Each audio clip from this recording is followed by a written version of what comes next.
സഹോദരങ്ങളെ, നമസ്കാരം നിർബന്ധമാണ്. അല്ലാഹുവേ, അത് നിസ്കരിക്കാത്ത മനുഷ്യന്റെ അവസ്ഥയെ കുറിച്ച് പറയാൻ കഴിയുമോ? ഒറ്റ ഹദീസ് പറഞ്ഞു തരാ. അല്ലാഹുവിന്റെ റസൂൽ പറയുന്നു, ഏതെങ്കിലും ഒരു മനുഷ്യന് ഒരു വഖത്ത് നമസ്കാരം കാരണമില്ലാതെ കളയാക്കിയാൽ ഇന്നത്തെ മഗ്രിബ് നമസ്കാരം, എന്റെ പ്രിയമുള്ളവരെ, ഇല്ലെങ്കിൽ ഇശാ നമസ്കാരം, എന്ന് വഅദ് കഴിഞ്ഞു വിടന്ന് പിരിഞ്ഞുപോയി ഇശാ നമസ്കരിക്കാതെ കിടന്നുറങ്ങുകയാ. നാളെ രാവിലെ സുബഹി നമസ്കാരത്തിന്റെ ബാങ്ക് വിളിച്ച് എഴുന്നേറ്റു. സുബഹി നിസ്കാരം കഴിഞ്ഞപ്പോ മനസ്സിൽ തോന്നുന്നു, അല്ലാ, ഇന്നലെ ഇശാ നിസ്കരിച്ചില്ലല്ലോ, ഒന്ന് ഖളാ വീട്ടിയിട്ട് നിസ്കരിക്കാമല്ലോ. എന്റെ പ്രിയമുള്ളവരെ, അല്ലാഹുവിന്റെ റസൂല് പറയുകയാ, നാളെ സുബഹി നമസ്കാരം കഴിഞ്ഞ് ഇന്നത്തെ ഇശാ നീ ഖളാ വീട്ടി നിസ്കരിച്ചു എങ്കിൽ ഈ ഖളാ വീട്ടിയ മനുഷ്യനുണ്ടല്ലോ 2,28 ദശലക്ഷം വർഷം നരകത്തിൽ കടക്കേണ്ടി വരുമെന്ന് അഷ്റഫുൽ ഖൽഖ് നബി മുഹമ്മദ് മുസ്തഫ സല്ലല്ലാഹു അലൈഹി വസല്ലമ തങ്ങൾ പറഞ്ഞു തരുമ്പോൾ, എന്റെ പ്രിയമുള്ളവരെ, നിസ്കാരം നിസ്സാരമായ കാര്യമല്ല. അത് വല്ലാതെ ഒരു ഓർമ്മപ്പെടുത്തലാണ് റസൂലുള്ളാഹി നടത്തിയത്. എന്റെ പ്രിയമുള്ളവരെ, റബീഉൽ അവ്വൽ കഴിഞ്ഞല്ലോ. ജീലാനി ദിനത്തിലൂടെ ഞാനും നിങ്ങളും കടന്നു പോകുമ്പോ മഹാനായ അഷ്റഫുൽ ഖൽഖായ തങ്ങളുണ്ടല്ലോ, അല്ലാഹുവിന്റെ പ്രവാചകന് രോഗം പിടിച്ചിട്ട് വീടിനകത്ത് കിടക്കുമ്പോ, രോഗം പിടിച്ചിട്ട് അല്ലാഹുവിന്റെ റസൂൽ വീടിനകത്ത് കിടക്കുമ്പോ, അല്ലാഹുവിന്റെ റസൂൽ പള്ളിയിലേക്ക് കടന്നു പോയത് എങ്ങനെയെന്നറിയുവോ? 2 സഹാബികളുടെ തോളിൽ ഇങ്ങനെ കൈവച്ചിട്ട്, അലിയാര് തങ്ങളുടെയും മറ്റൊരു സഹാബിയുടെ, എന്റെ പ്രിയമുള്ളവരെ, തോളിൽ ഇങ്ങനെ കൈവച്ചിട്ട് കാലിങ്ങനെ ഇടച്ചുകൊണ്ട് പള്ളിയിൽ പോയെന്ന് ചരിത്രം പഠിപ്പിക്കുമ്പോ, എന്റെ പ്രിയമുള്ള പെങ്ങള്, അല്ലാഹുവിന്റെ റസൂലുണ്ടല്ലോ, ഇതുപോലെ റബ്ബിന് വേണ്ടി ഇബാദത്ത് ചെയ്ത പ്രവാചകനുണ്ടല്ലോ, അവസാനം രോഗം പിടിച്ചിട്ട് റബീഉൽ അവ്വൽ 12-ാം തീയതി സുബഹി നമസ്കാരത്തിന്റെ സമയത്ത് അല്ലാഹുവേ, പള്ളിയുടെ മിനാരത്തിൽ നിന്ന് ബിലാൽ തങ്ങൾ സുബഹി ബാങ്ക് വിളിച്ചു. എല്ലാരും നിസ്കരിക്കാൻ കേറി. അബൂബക്കർ സിദ്ദീഖ് തങ്ങൾ ഇമാമത്ത് നിൽക്കുകയാ. എല്ലാവരും അബൂബക്കർ തങ്ങളുടെ പുറകിൽ നിന്ന് നിസ്കരിക്കുകയാ. അല്ലാഹുവിന്റെ റസൂല് പറയുന്നു, ആയിഷ, കവാടത്തിലിട്ടിരിക്കുന്ന കർട്ടനൊന്നു മാറ്റി ആയിഷ. ആയിഷ ബീബി റളിയല്ലാഹു തആല അൻഹാ ജനലിന്റെ ഭാഗത്തുള്ള കർട്ടൻ ഇങ്ങനെ മാറ്റിക്കൊടുക്കുകയാ. അല്ലാഹുവിന്റെ റസൂല് നോക്കുമ്പോ എല്ലാ സഹാബികളും നിസ്കരിക്കുകയാ. അല്ലാഹുവിന്റെ റസൂല് ഓരോ സഹാബിയുടെയും നിസ്കാരം നോക്കുകയാണ്. അവസാനം തഹിയ്യാത്തിൽ ഇരിക്കുമ്പോ അല്ലാഹുവിന്റെ റസൂല് പറഞ്ഞു, കർട്ടൻ പിടിച്ചു മാറ്റിയിടാൻ, കട്ടം പിടിച്ചു മാറ്റിയിടാ. എന്റെ പ്രിയമുള്ളവരെ, അല്ലാഹുവിന്റെ റസൂലിന് പെട്ടെന്ന് രോഗം കൂടുകയാ. റബീഉൽ അവ്വൽ 12-ന്റെ പ്രവാചകന് പെട്ടെന്ന് രോഗം പിന്നെയും കൂടി. വീടിനകത്താണെങ്കിൽ മഹദി ആയിഷ, മഹദി ഫാത്തിമ, അല്ലാഹുവിന്റെ റസൂലിന്റെ പ്രിയപ്പെട്ട പൊന്നുമോള് ഫാത്തിമ ബീവി, പ്രിയപ്പെട്ട ഭാര്യ ആയിഷ ബീവി. റസൂലുള്ള രോഗം പിടിച്ചിട്ട് പനി കൂടിയിട്ട് റസൂലുള്ള തളർന്നു കിടക്കുകയാ. ബോധം പോലും നഷ്ടപ്പെട്ട രീതിയിൽ കിടക്കുകയാ. മോളും ഭാര്യയും അടുത്തിരുന്ന് കരയുകയാണ്. സമാധാനിപ്പിക്കാൻ ആരുമില്ല. രണ്ടുപേരും വീടിനകത്ത് ഇങ്ങനെ ഇരുന്ന് കരഞ്ഞുകൊണ്ടിരിക്കുമ്പോ, എന്റെ പ്രിയമുള്ളവരെ, വീടിന്റെ കവാടത്തിൽ ഒരു സലാം കേൾക്കുകയാണ്. അസ്സലാമു അലൈക യാ അഹ്ല ബൈത്തിൻ നുബുവ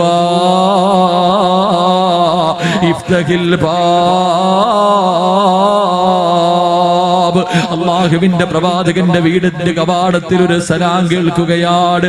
അല്ലാഹുവിന്റെ റസൂലിന്റെ കുടുംബമേ, വാതിലൊന്ന് തുറക്കുവോ, വാതിലൊന്ന് തുറക്കുവോ.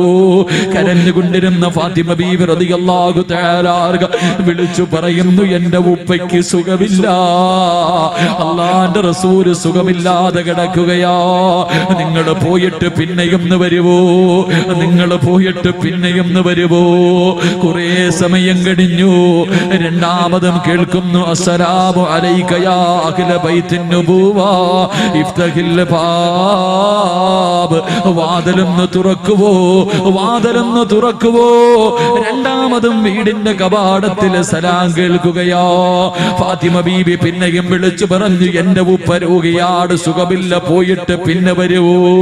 എന്റെ പ്രിയമുള്ളവരെ, കുറെ സമയം കഴിഞ്ഞ് മൂന്നാമതും റസൂലുള്ളാഹിയുടെ വീടിന്റെ കവാടത്തിൽ സലാം കേൾക്കുമ്പോ അല്ലാഹുവിന്റെ റസൂൽ ചോദിക്കുന്നു, മോളെ ഫാത്തിമ, ആരാ ഫാത്തിമ, ആരാ ഫാത്തിമ?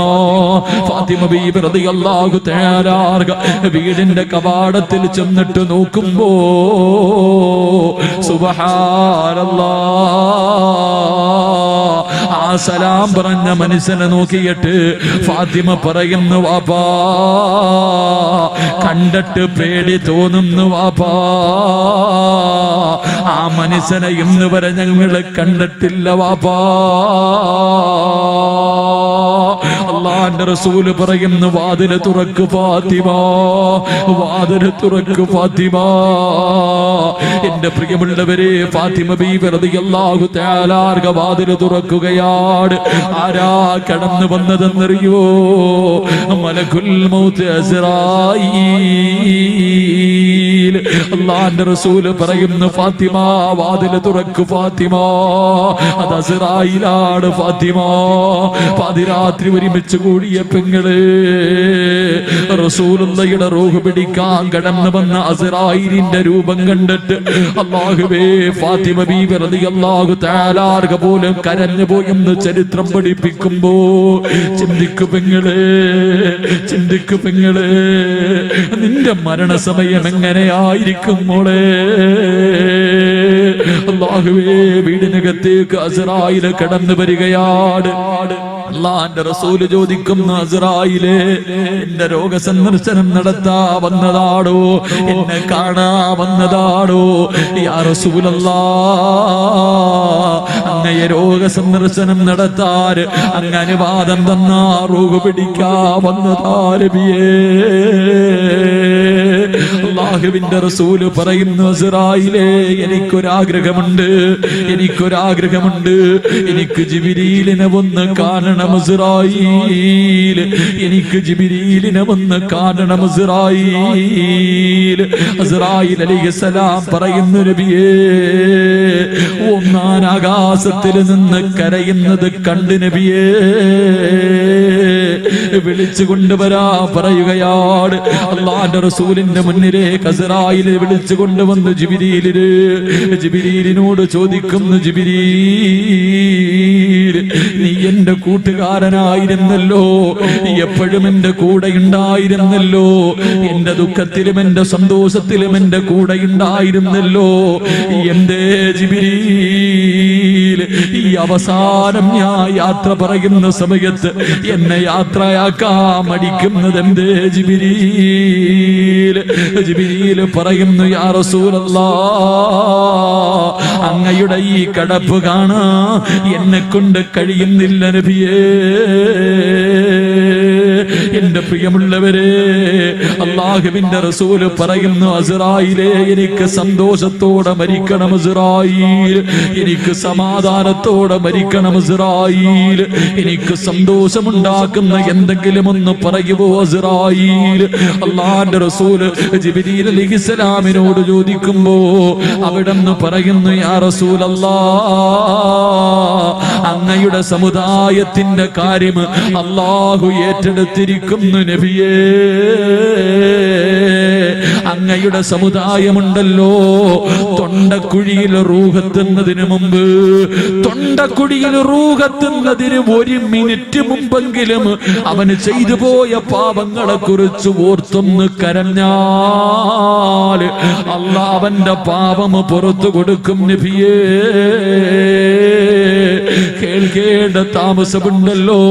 അല്ലാഹുവിന്റെ റസൂല് ചിരിക്കുന്ന മുഖത്തോടെ പറയുന്നു, അസ്റായീലേ, റൂഹ് പിടിച്ചോ അസ്റായീൽ. അസ്റായീൽ റൂഹ് പിടിച്ചോ അസ്റായീൽ അസ്റായീൽ അലൈഹിസ്സലാം റൂഹ് പിടിക്കാൻ തുടങ്ങുകയാ അല്ലാഹുവിന്റെ റസൂലിന്റെ കാലിന്റെ തള്ളവിരലിൽ നിന്ന് റൂഹ് പിടിക്കാൻ തുടങ്ങുകയാണ് അല്ലാഹുവിന്റെ റസൂലിന് വേദന സഹിക്കാൻ കഴിയുന്നില്ല തിരിഞ്ഞും മറിഞ്ഞും കിടക്കുകയാണ് തിരിഞ്ഞും മറിഞ്ഞും കിടക്കുകയാണ് റസൂലുള്ള എഴുന്നേൽക്കുന്നുണ്ട് പിന്നെയും കിടക്കുന്നുണ്ട് ആയിഷ ബീവി റളിയല്ലാഹു തആല അൻഹ ഓടി വന്നിട്ട് പടച്ചവരെ തന്റെ ഭർത്താവിന്റെ തലയെടുത്ത് മടിയിൽ വെച്ചിട്ട് വെള്ളത്തിനകത്ത് തുണി ഇങ്ങനെ മുക്കിയിട്ട് റസൂലുള്ളയുടെ നെറ്റിത്തടം ഇങ്ങനെ തുടച്ചു കൊടുക്കുകയാ കാരണം വേദന സഹിക്കാൻ കഴിയാതെ റസൂലുള്ളാന്റെ കണ്ണ് നിറയുന്നുണ്ട് നെറ്റിത്തടം വിയർക്കുന്നുണ്ട് ആ സമയത്ത് അല്ലാഹുവിന്റെ റസൂല് പറയുന്നു അസ്റായീൽ ഒന്ന് പതുക്കെ പിടിക്കുക അസ്റായീൽ ഒന്ന് പതുക്കെ പിടിക്കുക അസ്റായീൽ എനിക്ക് വേദനിക്കുന്നു അസ്റായീൽ അല്ലാഹുവിന്റെ റസൂല് പറയുമ്പോ അസ്റായീൽ കരഞ്ഞുകൊണ്ട് പറയുന്നു യാ റസൂലല്ലാഹ് ഒരുപാട് പ്രവാചകന്മാരുടെ റൂഹ് പിടിച്ച കയ്യാരവിയേ ചോര കുഞ്ഞുങ്ങളുടെ റൂഹ് പോലെ ഞാൻ എന്റെ കൈ കൊണ്ട് പിടിച്ചിട്ടുണ്ട് നബിയേ എന്റെ കൈ വിറച്ചിട്ടില്ല നബിയേ എന്റെ കൈ വിറച്ചിട്ടില്ല നബിയേ പക്ഷേ യാ റസൂലല്ലാഹ് ഇന്നെന്റെ കൈ വിറയ്ക്കുന്നു നബിയേ എനിക്കറിയില്ല നബിയേ ഇതിനേക്കാളും മയമായിട്ട് റൂഹ് പിടിക്കാൻ എനിക്കറിയില്ല യാ റസൂലല്ലാഹ് അസ്റായീൽ കരഞ്ഞുകൊണ്ട് പറയുകയാണ് അല്ലാഹുവിന്റെ റസൂല് കിടന്ന് പുളയുകയാ വേദന സഹിക്കാൻ കഴിയാതെ തിരിഞ്ഞും മറിഞ്ഞും കിടക്കുകയാണ് അല്ലാഹുവേ 18 വയസ്സുള്ള തന്റെ പ്രിയപ്പെട്ട ഭാര്യ ആയിഷ ഭർത്താവിന്റെ മുഖം ഇങ്ങനെ തുടച്ചു കൊടുക്കുകയാ അല്ലാഹുവിന്റെ റസൂലിന്റെ മുഖം ഇങ്ങനെ തുടച്ചു കൊടുക്കുമ്പോ അല്ലാഹുവിന്റെ റസൂല് സ്നേഹനിധിയായ ഭാര്യയോട് അവിടുന്ന് പറയുന്നു ആയിഷ ഇന്നലിൽ മൗതി ലസക്കറാ മരണത്തിന് വല്ലാത്ത വേദനയാ ആയിഷ മരണത്തിന് വല്ലാത്ത വേദനയാ ആയിഷ ദുആ ചെയ്യണേ ആയിഷ തയ്യാറെടുക്കണേ ആയിഷ അല്ലാഹുവിന്റെ റസൂല് പറഞ്ഞില്ലേ പൊന്നുമോളെ പ്രസവ വേദന അറിഞ്ഞവളല്ലേ നീ പ്രസവ വേദന അറിഞ്ഞവളല്ലേ അത് മരണവേദനയല്ലേ അത് മരണവേദനയല്ലേ പെങ്ങളെ അല്ലാഹുവിന്റെ റസൂല് പറയുന്നു ആയിഷ ഇന്നലിൽ മൗതി ലസക്കറാ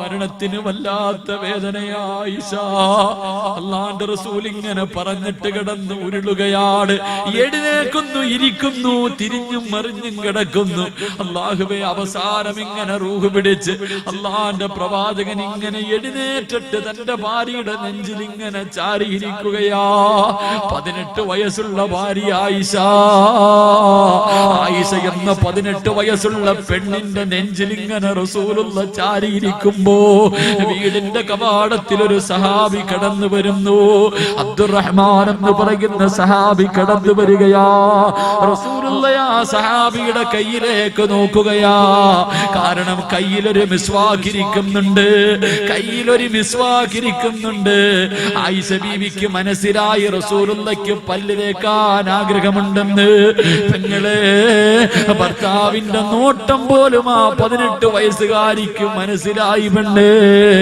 മിസ്വാക്ക് വാങ്ങിയിട്ട് പ്രവാചകന്റെ കയ്യിൽ വെച്ച് കൊടുത്തു സ്വന്തമായിട്ട് പല്ല് തേക്കാൻ കഴിയുന്നില്ല റസൂലുള്ളാഹിയുടെ കൈ ഉയരുന്നില്ല സ്വന്തമായിട്ട് പല്ല് തേക്കാൻ പ്രവാചകന്റെ കൈ ഉയരുന്നില്ല ആയിഷ എന്ന തന്റെ പ്രിയപ്പെട്ട ഭാര്യ മിസ്വാക്ക് എടുത്ത് പല്ലിൽ വെച്ച് ചവച്ചരച്ചിട്ട് ഉമ്മ തന്റെ കുഞ്ഞിന്റെ പല്ല് തേച്ച് കൊടുക്കുന്നത് പോലെ, ഉമ്മ തന്റെ കുഞ്ഞുങ്ങളുടെ പല്ല് തേച്ച് കൊടുക്കുന്നത് പോലെ തന്റെ ഭർത്താവിന്റെ തലയെടുത്ത് നെഞ്ചത്ത് വെച്ചിട്ട് 18 വയസ്സുകാരി പല്ല് തേച്ച് കൊടുത്ത് പെങ്ങളെ റസൂലുള്ളാന്റെ പല്ല് തേക്കുകയാ. പല്ല് തേച്ച് കഴിഞ്ഞു, അരയുടെ ഭാഗത്ത് റൂഹ് വന്നു. ആ സമയത്ത് വീടിന്റെ കവാടത്തില് മഹാനായ ഉസാമ റസൂലുള്ളാഹി തങ്ങളുടെ വളർത്തുമകനാണ്, അല്ലാഹുവിന്റെ റസൂലിന്റെ വളർത്തുമകനാണ് ഉസാമ റളിയല്ലാഹു തആല അൻഹു. ആയിഷ ബീവിയുടെ നെഞ്ചിന് മരണത്തിന്റെ അവസാന സമയത്ത് ചാരിയിരിക്കുമ്പോ ഉസാമ എന്ന തന്റെ വളർത്തുമകൻ വീട്ടിലേക്ക് കയറി വരികയാണ്. ആ സമയമുണ്ടല്ലോ അല്ലാഹുവിന്റെ റസൂലിന്റെ കൈ ചലിക്കുകയാ. മിസ്വാക്ക് പിടിക്കാൻ പോലും ഉയരാത്ത കൈയുണ്ടല്ലോ, റസൂലുള്ളാഹിന്റെ കൈ ഇങ്ങനെ ഉയരുകയാണ്. രണ്ട് കൈയും ഇങ്ങനെ ഉയർത്തിയിട്ട് ചേർത്ത് പിടിക്കുകയാ. അല്ലാഹുവിന്റെ റസൂൽ ഇങ്ങനെ കൈ ചേർത്ത് പിടിച്ചിട്ട് ആംഗ്യം കാണിക്കുന്നു. ഉസാമ അല്ലാഹുവോടൊന്ന് ദുആ ചെയ്യൂ ഉസാമ,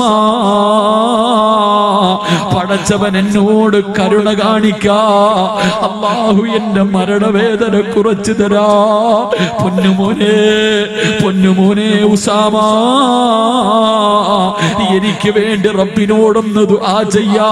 റസൂലുള്ള തങ്ങൾ പോലും പറഞ്ഞു പോയെങ്കിൽ പാതിരാത്രി ഒരുമിച്ച് കൂടിയവരെ രാവിലെ ഉറക്കപ്പായിൽ നിന്ന് എഴുന്നേറ്റ് കണ്ണുകൊണ്ട് കണ്ടത് പാപമാണ്, ചെവി കൊണ്ട് കേട്ടത് പാപമാണ്, നാവ് കൊണ്ട് പറഞ്ഞത് പാപമാണ്, കൈ കൊണ്ട് പിടിച്ചത് പാപമാണ്, കാലുകൊണ്ട് നടന്നത് പാപത്തിലേക്കാ, ഹൃദയം കൊണ്ട് ചിന്തിച്ചത് പോലും പാപമാണ്. ഇന്നത്തെ ദിവസം ഒരു വഖത്ത് പോലും നിസ്കരിക്കാത്തവരുണ്ടല്ലോ. ഇന്ന് രാത്രിയാദി മരിക്കുന്നതെങ്കില് മയ്യത്ത് കുളിപ്പിക്കുന്നവരുണ്ടല്ലോ. ആദ്യമായിട്ട് മയ്യത്ത് കുളിപ്പിക്കുന്നവർ, ആദ്യത്തെ മയ്യത്ത് കുളിപ്പിക്കുന്നവർക്കറിയാ ചില മയ്യത്തുകളെ കിടപ്പിൽ കിടന്നു മലമൂത്ര വിസർജനം നടത്തിയ മയ്യത്തുകളുണ്ട്.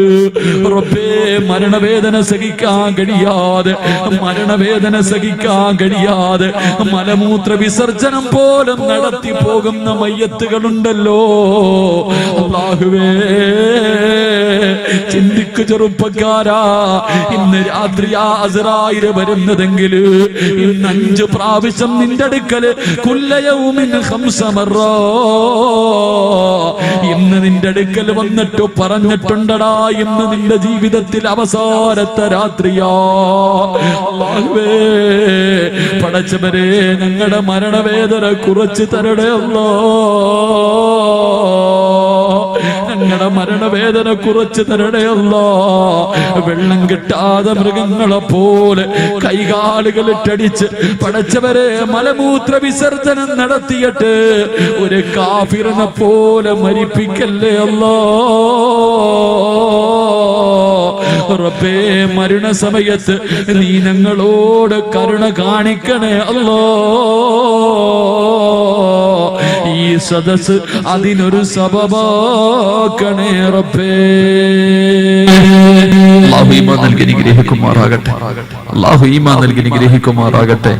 അല്ലാഹുവിന്റെ റസൂൽ പോലും പറഞ്ഞുപോയി, ഇന്നലിൽ മൗതി ലസക്കറ. തന്റെ വളർത്തു മകനോട് അല്ലാഹുവിന്റെ റസൂൽ പറഞ്ഞത്, മോനെ എനിക്ക് വേണ്ടി ഒന്ന് ദുആ ചെയ്യടാ, അല്ലാഹ് എന്നോടൊന്ന് കരുണ കാണിക്കാൻ, റബ്ബനോടൊന്ന് കരുണ കാണിക്കാൻ, ഈ വേദനയൊന്ന് കുറച്ചു തരാൻ ദുആ ചെയ്യടാ എന്ന് നബി മുഹമ്മദ് മുസ്തഫ. അല്ലാഹു നമ്മളെ കാക്കുമാറാകട്ടെ, അല്ലാഹു നമ്മുടെ മരണം നന്നാക്കി തരുമാറാകട്ടെ. അല്ലാഹുവേ, ഞങ്ങളുടെ മയ്യത്ത് കണ്ടിട്ട് ഇറങ്ങി പോകുന്നവർ, മയ്യത്ത് കണ്ടിട്ട് ഇറങ്ങി പോകുന്നവർ, അല്ലാഹ് എനിക്കും ഇങ്ങനെ മരണം, എനിക്കും ഇവനെ പോലൊരു മരണം തരണേ എന്ന് ദുആ ചെയ്യണേ അല്ലാഹ്. റബ്ബേ, അങ്ങനെയുള്ള മരണം തരണേ തമ്പുരാനെ. പ്രസവവേദന അറിഞ്ഞവളാ അല്ലാഹുവിന്റെ പരിശുദ്ധമായ ഖുർആൻ പറയുകയാണ്, അല്ലാഹുവേ, പാവപ്പെട്ട പെൺകുട്ടികളുടെ വിവാഹത്തിന് വേണ്ടി ഒരുപാട് അപേക്ഷകൾ അവരുടെ മുന്നിലേക്ക് കടന്നു വന്നിരിക്കുകയാ. അവരുടെ ബന്ധുവല്ല, അവരുടെ കൂടപ്പിറപ്പല്ല, പടച്ചവനെ, പാവപ്പെട്ട പെൺകുട്ടികളുടെ വിവാഹത്തിന് വേണ്ടി അല്ലാഹുവേ ഒരു ചെറിയ സദഖ ഞാൻ നിങ്ങളോട് ചോദിക്കുകയാ. കൊടുത്ത അല്ലാഹ് തരുന്ന പ്രതിഫലം ഖുർആനാ പറയുന്നത്. പറയുന്നത്, ഹദീസുകളല്ല പറയുന്നത്. അല്ലാഹുവിന്റെ പരിശുദ്ധമായ ഖുർആൻ പറയുന്ന ഒന്നാമത്തെ പ്രതിഫലം എന്തെന്നറിയുവോ? പടച്ചവനെ റൂഹ് പിടിക്കുന്ന സമയത്ത് എങ്ങനാ റൂഹ് പിടിക്കുന്നതെന്നറിയുവോ? എന്റെ പ്രിയമുള്ളവരെ, അതാ നമ്മൾ കോഴി അറുക്കാറുണ്ട്, ആടിനെ അറുക്കാറുണ്ട്, പോത്തിനെ അറുക്കാറുണ്ട്. എല്ലാ വസ്തുക്കളും എല്ലാ ജീവജാലങ്ങളും മനുഷ്യനൊടിച്ചിട്ട് ബാക്കി എല്ലാ ജീവജാലങ്ങളും മരിക്കുന്ന സമയത്ത് കയ്യും കാലും തലയും എടുത്ത് അടിച്ചിട്ടാണ് മരിക്കുന്നത്. പക്ഷേ മനുഷ്യൻ മരിക്കുമ്പോ കൈകാലുകളിട്ട് അടിക്കാറില്ല. ഈ മനുഷ്യൻ മരിക്കുകയാണെന്ന് കണ്ണിന്റെ മുന്നിൽ നിൽക്കുന്നവന് പോലും അറിയാത്ത രീതിയിൽ മരിക്കുന്നവരുണ്ടല്ലോ. കൈകാലുകളെടുത്ത് അടിക്കാത്തത് എന്തുകൊണ്ടെന്നറിയോ? അല്ലാഹുവിന്റെ റസൂല് പറയുന്നു, സഹാബാ, റൂഹ് പിടിക്കാൻ വരുന്നത് അസ്റായീൽ മാത്രമല്ല, എന്റെ പ്രിയമുള്ളവരെ, 500 മലക്കുകളാണ് റൂഹ് പിടിക്കാൻ വരുന്നത്. ഒരു മനുഷ്യന്റെ റൂഹ് പിടിക്കാൻ വരുന്ന മലക്കുകൾ 500 മലക്കുകളാ. അല്ലാഹുവേ, മരിക്കാൻ കിടക്കുന്ന മനുഷ്യന്റെ വലതുഭാഗത്ത് 280 മലക്കുകള്, ഇടതുഭാഗത്ത് 280 മലക്കുകള്. അസ്റായീൽ തലയുടെ ഭാഗത്ത് കൈകാലിങ്ങനെ പിടിച്ചു വെച്ചിരിക്കുകയാ. നീ എത്ര അടിക്കണമെന്ന് വിചാരിച്ചാലും നിന്റെ കയ്യും കാലും പൊക്കി അടിക്കാൻ കഴിയില്ല. 500 മലക്കുകൾ നിന്നെ ഇങ്ങനെ പിടിച്ചു വെച്ചിരിക്കുകയാ. അല്ലാഹുവേ, ഉളുഹിയ അറുക്കുന്ന സമയത്ത് പോത്തിന്റെ കാലും കയ്യും കെട്ടിയിട്ടിട്ട്, റബ്ബേ, ആ കെട്ടിയിട്ടിരിക്കുന്ന സമയത്ത് പോലും അത് കൈകാലുകളിട്ടടിക്കുമെങ്കിൽ, തലയിട്ടടിക്കുമെങ്കിൽ, മനുഷ്യ, 500 മലക്കുകൾ നിന്റെ കയ്യും കാലും പിടിക്കണമെങ്കിൽ ആ മരണത്തിന്റെ വേദനയൊന്ന് സങ്കൽപ്പിക്കുവാപ്പാ. റൂഹിങ്ങനെ പിടിച്ചുകൊണ്ടിരിക്കുകയാ. അസ്റായീൽ തലയുടെ ഭാഗത്ത് നിൽക്കുകയാണ്. പാവപ്പെട്ട പെൺകുട്ടികളുടെ വിവാഹത്തിന് വേണ്ടി പൈസ ചോദിച്ചിട്ട് സമ്പത്ത് അല്ലാഹു തന്നിട്ട് വീടിനകത്ത് ലക്ഷങ്ങൾ സമ്പാദിച്ചു വെച്ചിട്ട് കൊടുക്കാത്തവര് ഇങ്ങനെ റൂഹ് പിടിക്കുന്ന സമയത്ത് നീ കിടന്ന് കരയുകയാണ്. നീ ചോദിക്കുന്നു, അസ്റായീലേ, എനിക്കൊരു സെക്കൻഡ് തരുമോ അസ്റായീൽ? എനിക്കൊരു നിമിഷം തരുമോ അസ്റായീൽ? അസ്റായീൽ തലയുടെ ഭാഗത്ത് നിന്ന് ചോദിക്കും, എന്തിനാടാ കടന്ന് തെണ്ടുന്നത്? നിസ്കരിക്കാനാണോ? നോമ്പ് പിടിച്ച് നിസ്കരിക്കാനാണോ? ദിക്റുകൾ പറയാനാണോ? മാതാപിതാക്കളെ കാണാനാണോ? ഭാര്യയോട് പൊരുത്തം ചോദിക്കാനാണോ? എന്തിനാടാ ഇങ്ങനെ കിടന്ന് യാചിക്കുന്നത്? ആ സമയത്ത് പറയുന്നു, അസ്റായീൽ, എന്റെ വാപ്പ വെറും കൈയോടെ പോയി, എന്റെ ഉമ്മയും വെറും കൈയോടെ പോയി, ഞാൻ കണ്ട ജനാസകൾ മുഴുവനും വെറും കൈയോടെയാണ് പോയത്. പക്ഷേ ഞാൻ എന്നിട്ടും പഠിച്ചില്ല അസ്റായീൽ, ഞാൻ എന്നിട്ടും പഠിച്ചില്ല അസ്റായീൽ. കൊട്ടാരം പോലെയുള്ള വീട് വിട്ടിട്ട് 6 അടി മണ്ണിനകത്ത് എത്രയോ പേരുടെ മയ്യത്ത് വെച്ചിട്ട് ഞാൻ എന്റെ കൈ കൊണ്ട് മണ്ണ് വാരിയിട്ട അസ്റായീൽ. എന്നിട്ട് ഞാൻ ചിന്തിച്ചില്ല ഞാനും ഒരു ദിവസം ഇതുപോലെ പോകേണ്ടവനാണെന്ന്. എത്രയോ പേര് എന്റെ വീടിന്റെ മുന്നിൽ വന്ന് കൈ നീട്ടിയിട്ട് പാവപ്പെട്ട പെൺകുട്ടികളുടെ വിവാഹത്തിന് വേണ്ടി എന്റെ മുന്നിൽ എത്രയോ പേര് ചോദിച്ചു അസ്റായീൽ. അന്നൊന്നും ഞാൻ കൊടുത്തില്ല അസ്റായീൽ. അതുകൊണ്ട് അസ്റായീലേ, ലക്ഷങ്ങളൊന്നും കൊടുക്കണ്ട, 1 മിനിറ്റ് എനിക്ക് തരുമോ? 1 രൂപയെങ്കിലും ഞാൻ ആർക്കെങ്കിലും ഒന്ന് കൊടുക്കട്ടെ അസ്റായീൽ. അസ്റായീൽ ചോദിക്കുകയാ, 30, 40, 50, 60 കൊല്ലവല്ല നിനക്ക് തന്നല്ല, നിനക്ക് തന്നില്ലായിരുന്നോ? അന്നൊന്നും നിനക്ക് കൊടുക്കാൻ മനസ്സില്ലായിരുന്നല്ലോ. എടാ, നിനക്ക് അവസരമില്ലടാ, നിനക്ക് അവസരമില്ലടാ. വലയു അഖിറല്ലാഹു നഫ്സൻ ഇദാ ജാ അജലുഹാ വല്ലാഹു ഖബീറും ബിമാ തഅമലൂൻ.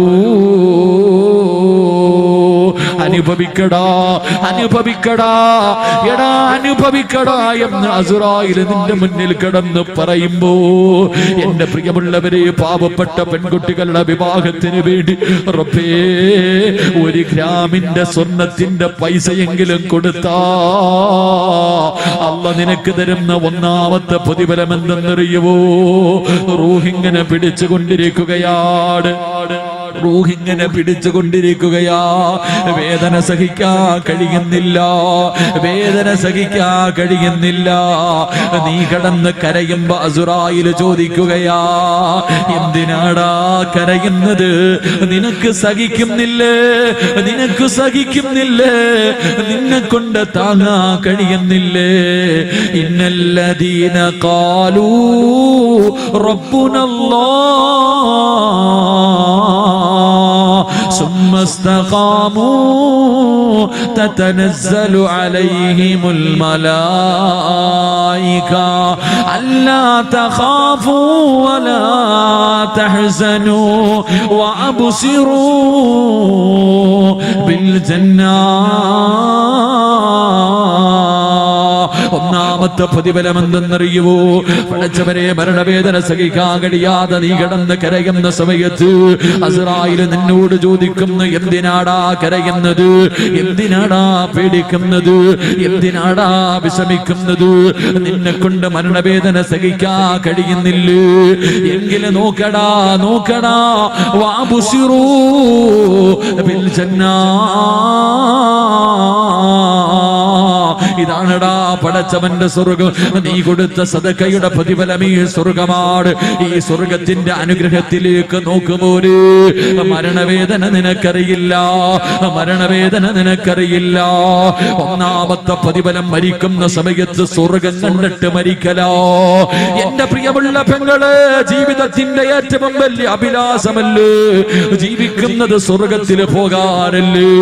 പെങ്ങളെ മരിക്കുന്ന സമയത്ത് അസ്റായിൽ ഇങ്ങനെ സ്വർഗം കാണിച്ചു തരുമ്പോ ആ സ്വർഗത്തിൽ നോക്കി ഇങ്ങനെ ഇരിക്കുന്ന സമയത്ത് എണ്ണക്കകത്ത് നിന്ന് നൂല് വലിച്ചെടുക്കുന്നത് പോലെ അസ്റായിൽ നിന്റെ റൂഹ് പിടിക്കുകയോ. മരണവേദന നീ അറിയുന്നില്ല. രണ്ടാമത്തെ പ്രതിഫലം എന്തെന്നറിയുമോ?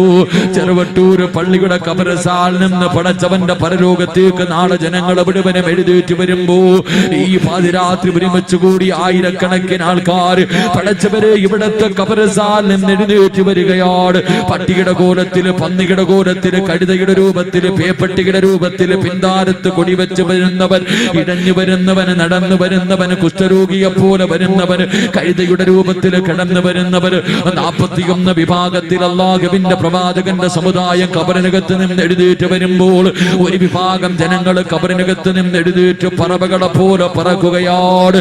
ഒരു വിഭാഗം ഖബറിനകത്ത് നിന്ന് എഴുന്നേൽക്കുന്നത് പറവകളെ പോലെ പറന്നുയരുകയാണ്. റബ്ബിന്റെ കോടതിയുടെ മുകളിലൂടെ പറവകളെ പോലെ പറക്കുകയോ. വെച്ചിരിക്കുന്ന കാല് ചലിപ്പിക്കാൻ കഴിയാത്ത തലയുടെ മുകളിൽ സൂര്യദിച്ച് നിൽക്കുന്ന പടച്ചവന്റെ പരലോകമുണ്ടല്ലോ. കൊച്ചു കുഞ്ഞുങ്ങളുടെ മുടി പോലും നരച്ചു പോകുന്ന ദിവസമുണ്ടല്ലോ. വാപ്പയും ഉമ്മയും ഭാര്യയും മക്കളും കൂടെ പിറപ്പും കൂട്ടുകാരും കൂടെ നടന്നവരും കൂടെ കിടന്നവരും കയ്യും കാലും കണ്ണും തലച്ചോറും ശരീരത്തിന്റെ അവയവങ്ങൾ മുഴുവനും എതിരാകുന്ന പടച്ചവന്റെ പരലോകത്തിന്റെ മുകളിലൂടെ പച്ചപ്പറവകളെ പോലെ പറന്ന് പടച്ചവന്റെ സ്വർഗത്തിലേക്ക് കടന്നു പോകുന്ന ആ വിഭാഗമാരെന്നറിയുവോ? അവര് പറക്കുകയോ, അവര് പറക്കുകയോ. അല്ലാഹുവിന്റെ സ്വർഗത്തിന്റെ മുകളിലേക്ക് അവര് പറന്ന് സ്വർഗത്തിന്റെ കവാടത്തിന്റെ മുന്നിൽ പോയിരിക്കുമ്പോൾ, സ്വർഗത്തിന്റെ കവാടത്തിന്റെ മുന്നിൽ പോയിരിക്കുകയാണ്. ആ സമയത്ത് ഖാസിനുൽ ജന്നാ, സ്വർഗത്തിന്റെ കാവൽക്കാരനായ റിദ്വാൻ എന്ന മലക്കുണ്ടല്ലോ, സ്വർഗത്തിന്റെ കാവൽക്കാരനായ റിദ്വാൻ എന്ന മലക്കുണ്ടല്ലോ. ആ മലക്ക് ചോദിക്കുകയാണ്, നിങ്ങളാരാ, നിങ്ങളാരാ? പടച്ചവന്റെ സ്വർഗത്തിലേക്ക് പറവകളെ പോലെ പറന്നു വരുന്ന നിങ്ങളാരാണ്? ഹൽ റഅയ്തു ഹിസാബ്, ഹൽ റഅയ്തു സിറാത്ത്. ഇത്ര പെട്ടെന്ന് നിങ്ങളുടെ വിചാരണ കഴിഞ്ഞു. നിങ്ങൾ നരകം കടന്നിട്ടാണോ വന്നത്? നിങ്ങൾ നരകം കടന്നിട്ടാണോ വന്നത്? നിങ്ങളെ നിന്റെ മക്കളുണ്ടാകില്ല, നിന്റെ വാപ്പയുണ്ടാകില്ല, നിന്റെ ഭർത്താവ് ഉണ്ടാകില്ല. യൗമ യഫിറുൽ മർഉ മിൻ അഖീഹി വ ഉമ്മിഹി വ അബീഹി വ സാഹിബതിഹി വ ബനീഹി. ആരാരും തിരിഞ്ഞു നോക്കാത്ത ദിവസം പടച്ചവന്റെ സ്വർഗത്തിലേക്ക് പറവകളെ പോലെ പറന്നു പോകുന്ന വിഭാഗം ആരെന്നറിയുവോ? അല്ലാഹുവിന്റെ ഖുർആൻ പറയുകയാ, വയുതഇമൂന തആമ അലാ ഹുബ്ബിഹി മിസ്കീനൻ വയതീമൻ വഅസീറാ ഇന്നമാ നുതഇമുകും ലിവജ്ഹില്ലാഹ് ലാ നുരീദു മിൻകും ജസാഅൻ വലാ ശുകൂറാ ഇന്നാ നഖാഫു മിർ റബ്ബിനാ യൗമൻ അബൂസൻ ഖംതരീറാ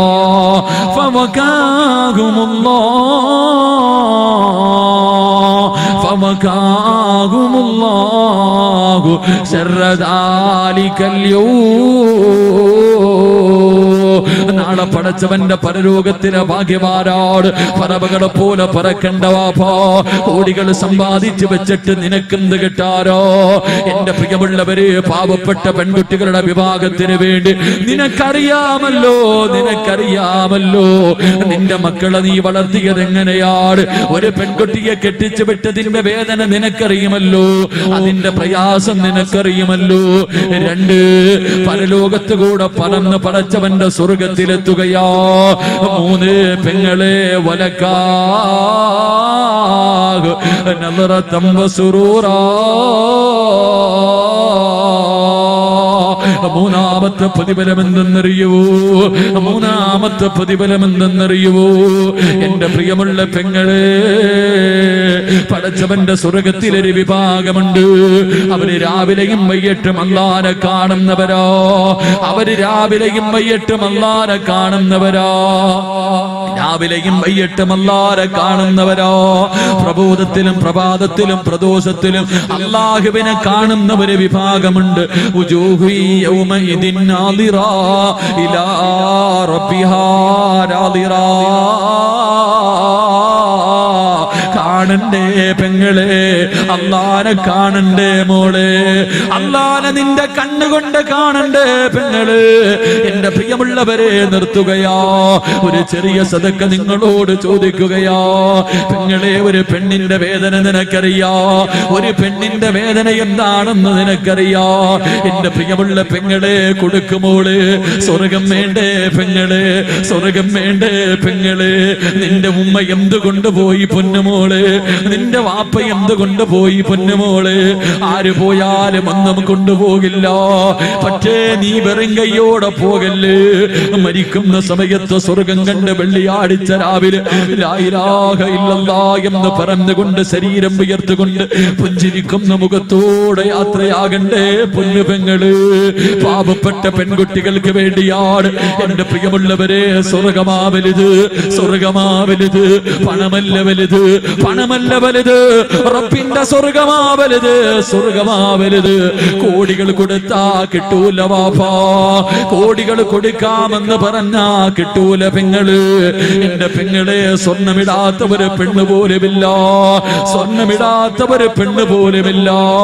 എന്റെ പൊന്നുമോളെ, എന്റെ ഉമ്മ, ഇനി നീ സ്വർണ്ണമിട്ടിട്ട് നിനക്കെന്ത് കിട്ടാരാ? എപ്പോഴാണ് മരണം വരുന്നതെന്ന് കാത്തിരിക്കുന്ന നിനക്കെന്തിനാ സ്വർഗം? നിനക്ക് സ്വർഗം കാണണ്ട് പെങ്ങളെ. 50 വർഷത്തെ പാപം പുറത്തു തരുന്ന ചെറിയ സൂറത്തോതിയിട്ട് റബ്ബിന്റെ മുന്നിൽ ദുആ ചെയ്ത് പിരിയുകയാ പൊന്നുമോളെ. കൊടുത്തുകൂടെ പെങ്ങളെ?